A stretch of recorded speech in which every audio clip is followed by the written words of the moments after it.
அனைவருக்கும் வணக்கம். நான் உங்கள் பேசிக்ஸ் 360. இன்றைக்கி என்ன பார்க்க போகிறோன்னா, உங்கள் வீட்டு மிக்ஸி ஜாரில் கேஸ் கட்டு மாற்றியும் தண்ணி லீக் ஆகுதா? அதுக்கு காரணம் நான் சொல்கிறேன்.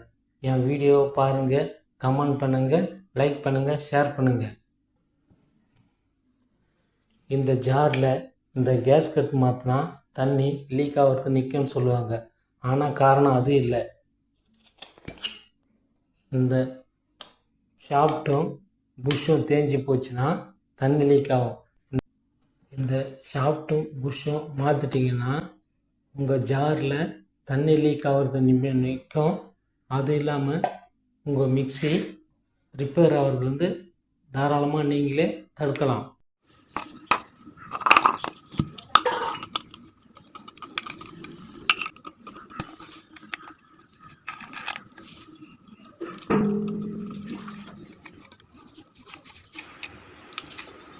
இதுதான் இந்த ஷாஃப்ட்டு புஷ். இது பாருங்கள், இந்த புஷ்ஷை மாற்றி இந்த ஷாஃப்ட்டை மாற்றினா அந்த ப்ராப்ளம் சால்வ் ஆகிடும். இதை தெரிஞ்சுக்கோங்க.